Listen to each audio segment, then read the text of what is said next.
انسان کسی مال کو سامان کو تجارت کی غرض سے خرید لے، تجارت کے مال کے عنوان سے خرید لے کہ اس سے میں تجارت کروں گا اور اس کی قیمت میں پھر اضافہ ہو جائے، لیکن آپ اسے نہ بیچے، قیمت میں اضافہ ہونے کے باوجود اسے نہ بیچے اور اسی سال کے درمیان اسی سال قیمت بڑھ گئی تھی پھر اس کی قیمت کم ہو گئی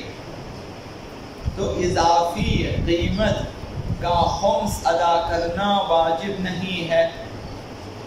مال خریدا تھا تجارت کے لیے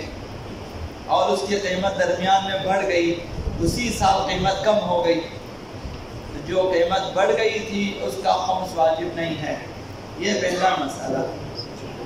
دوسرا مسئلہ یہ ہے کہ اگر کوئی سامان تجارت کے لیے خریدے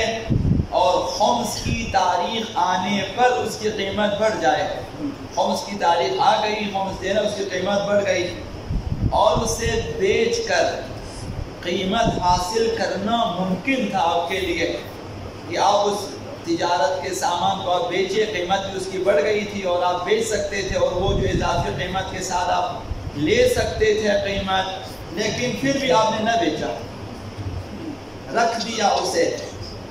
اور اگلے سال اس کی قیمت کم ہو گئی، جب قیمت بڑھ گئی تھی آپ نے نہیں بیچا جبکہ آپ بیچ سکتے تھے، پھر اس کے بعد اس کی قیمت کم ہو گئی، سال کے بعد قیمت کم ہو گئی تو احتیاط واجب کی بنا پر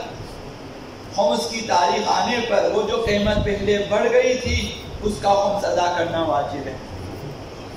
قیمت بڑھ گئی تھی، مال تجارت تھا اور آپ بیچ سکتے تھے، نہیں بیچا، رکھ دیا، سال گزر گیا، اگلے سال سال آ گیا لیکن اس کی قیمت کم ہو گئی۔ اب جو پہلے قیمت بڑھ گئی تھی چاہے وہ 100 روپیہ ہی بڑا ہو تو آپ کو 20 روپیہ اس کا ادا کرنا پڑے گا کیونکہ آپ نے خود نہیں بیچا اسے، تو یہ کہ قیمت اس کا اضافی قیمت کا خمس ادا کرنا واجب ہے۔ خمس نہ دینا بھی غصب ہے، خمس نہ دینے والا غاصب کہلاتا ہے،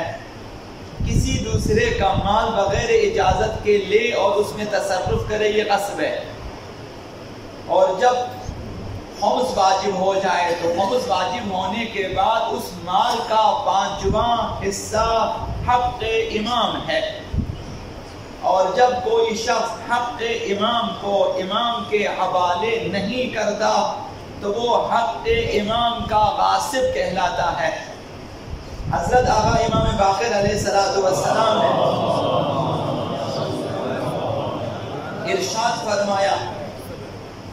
کہ من اشترى شيئا من الخمس لم يحضره الله